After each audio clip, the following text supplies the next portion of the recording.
ನಿನ್ನೆ ಹುಬ್ಬಳ್ಳಿಯಲ್ಲಿ 5 ವರ್ಷದ ಬಾಲಕಿಯನ್ನ ಕೊಂದಿದ್ದಂತಹ ವ್ಯಕ್ತಿಯನ್ನ ಪೊಲೀಸರು ಗುಂಡಿಟ್ಟು ಕೊಂದಿದ್ರು. ರಿತೇಶ್ ಕುಮಾರ್ ಅಂತ ಅಂದ್ಬಿಟ್ಟು ಹುಬ್ಬಳ್ಳಿಯಲ್ಲಿ ಬಾಲಕಿ ಹತ್ಯೆಯ ಆರೋಪಿ ಎನ್ಕೌಂಟರ್ ಆಗಿತ್ತು. ಈಗ ಮೃತ ಬಾಲಕಿ ಕುಟುಂಬಸ್ಥರನ್ನ ಭೇಟಿಯಾಗಿದ್ದಾರೆ ಸಚಿವ ಸಂತೋಷ್ ಲಾಡ್. ಕಿಮ್ಸ್ ಆಸ್ಪತ್ರೆಗೆ ಜಿಲ್ಲಾ ಉಸ್ತುವಾರಿ ಸಚಿವ ಸಂತೋಷ್ ಲಾಡ್ ಅವರು ಭೇಟಿಯನ್ನು ಕೊಟ್ಟಿದ್ದಾರೆ. ಆಮೇಲೆ ಅಲ್ಲಿ ಶವಾಗಾರದಲ್ಲಿ ಇರಿಸಲಾಗಿತ್ತು 5 ವರ್ಷದ ಬಾಲಕಿಯನ್ನ. ಆಕೆಯ ದರ್ಶನವನ್ನು ಕೂಡ ಅವರು ಪಡೆದಿದ್ದಾರೆ.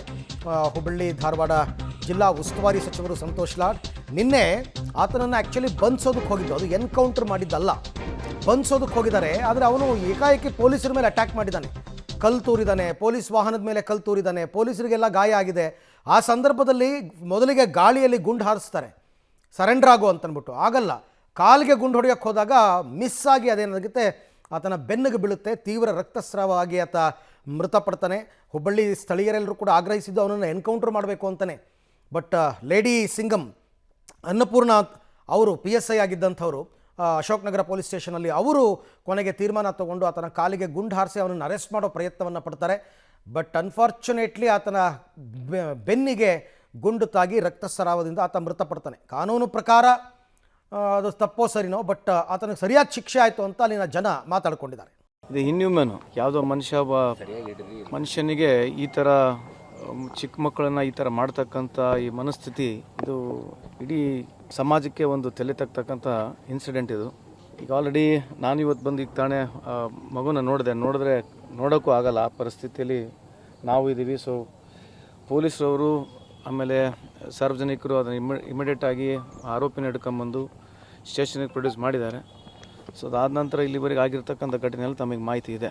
ಈಗ ನಮಗೆ ಪೋಸ್ಟ್ಮಾರ್ಟಮ್ ರಿಪೋರ್ಟ್ನಲ್ಲಿ ಬರುತ್ತೆ. ಬಟ್ ಈ ವ್ಯವಸ್ಥೆಗಳಲ್ಲಿ ಇವತ್ತಿದ್ದಾವೆ ಆ ಥರ ಮಾರಕ ವಸ್ತು. ನೀವೇನು ಡ್ರಗ್ ಬಗ್ಗೆ ಮಾತನಾಡ್ತಿದ್ರಿ, ಅವು ಇದ್ದಾವೆ, ಇಲ್ಲ ಅಂತ ಹೇಳ್ತಾ ಇಲ್ಲ. ಬಟ್ ಈ ಇನ್ಸಿಡೆಂಟ್ನಲ್ಲಿ ಆಗಿದೆಯಲ್ಲ ನಾವು ಚೆಕ್ ಮಾಡಿ ಹೇಳ್ಬೇಕು. ಪೋಸ್ಟ್ಮಾರ್ಟಮ್ ರಿಪೋರ್ಟ್ ಬಂದಮೇಲೆ ಗೊತ್ತಾಗುತ್ತೆ whether it consumed or not ಅಂತ ಗೊತ್ತಾಗುತ್ತೆ. ಅಲ್ಲ, ಮಾನ್ಯ ಮುಖ್ಯಮಂತ್ರಿಯವರು ನಿನ್ನೆ ತಾನೇ ನಮ್ಮ ಯಾರು ಸಲೀಂ ಅಹಮದ್ ಅವರು ಇಲ್ಲಿ ಬಂದು ಹೇಳಿದ್ದಾರೆ 10 ಲಕ್ಷ ರೂಪಾಯಿವರೆಗೆ ಸನ್ಮಾನ್ಯ ಮುಖ್ಯಮಂತ್ರಿಯವರು ಸರ್ಕಾರ ಕೊಡ್ತಂತ ಹೇಳಿದ್ದಾರೆ. ಇನ್ನು ಹೆಚ್ಚಿನ ಅನುದಾನಕ್ಕೆ ನಾನು ಮಾನ್ಯ ಮುಖ್ಯಮಂತ್ರಿಯವ್ರ ಜೊತೆ ಕೂಡ ಮಾತನಾಡ್ತೀನಿ. ಜಮೀರ್ ಅಹಮದ್ ಖಾನ್ ಅವರು ಕೂಡ ಒಂದು ಮನೆ ಕೊಡ್ತೀವಿ ಅಂತ ಹೇಳಿದ್ದಾರೆ. ಇದೆಲ್ಲರಿಗಿಂತ ಹೆಚ್ಚಾಗಿ ಒಂದು ಸೋಷಿಯಲ್ ರೆಸ್ಪಾನ್ಸಿಬಿಲಿಟಿ ಕೂಡ ಇದೇನೋ ನಾವೇನೋ ಕಾಟಾಚಾರಕ್ಕೆ ನಾವು ತಪ್ಸ್ಕೊಂಡು ಹೋಗ್ಬೇಕಂತ ಹೇಳ್ತಲ್ಲ, ಇದಕ್ಕೊಂದು ಸೋಷಿಯಲ್ ರೆಸ್ಪಾನ್ಸಿಬಿಲಿಟಿ ಕೂಡ ಬೇಕು. ಸೊ ಹಂಗಾಗಿ ಸಾರ್ವಜನಿಕರು ಇಂಥ ಒಂದು ಇನ್ಸಿಡೆಂಟ್ಗಳಾದ ನಂತರ ನಾವು ಕೂಡ ಸ್ವಲ್ಪ ಹೆಚ್ಚು ಮಾಡಬೇಕು. ಆಮೇಲೆ ಎಲ್ಲೆಲ್ಲಿ ಈ ಥರ ರಿಮೋಟ್ ಪ್ಲೇಸಸ್ಗಳಿದ್ದಾವೆ, ಪೊಲೀಸ್ ಇಲಾಖೆಯವರು ಕೂಡ ಹೆಚ್ಚಿನ ಗಮನವನ್ನು ವಹಿಸ್ತೀವಿ. ನಾವು ಇನ್ನು ಮುಂದುಗಡೆ ಕ್ಯಾಮ್ರಾ ಕೂಡ ಇಲ್ಲ, ಕೆಲವು ಜಾಗದಲ್ಲಿ ಇಲ್ದಿರಂತಲ್ಲಿ ಕ್ಯಾಮ್ರಾಗಳನ್ನ ಅಳವಡಿಸ್ತೀವಿ.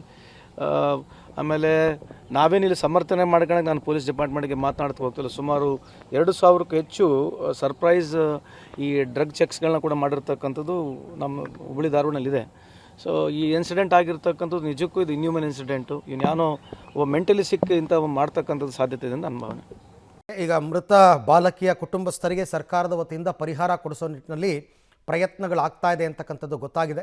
ಪಾಪ ಏನೂ ಅರಿಯದ ಮುಗ್ಧ ಕಂದಮ್ಮನನ್ನು ಆತ ಅಪಹರಿಸ್ಕೊಂಡು ಹೋಗಿ ಅತ್ಯಾಚಾರಕ್ಕೆ ಪ್ರಯತ್ನ ಪಟ್ಟು ಕೊನೆಗೆ ಆಕೆಯ ಕತ್ತು ಹಿಸುಕಿ ಕೊಲೆ ಮಾಡಿ ಇಷ್ಟೆಲ್ಲ ಮಾಡಿದ್ದಾನೆ.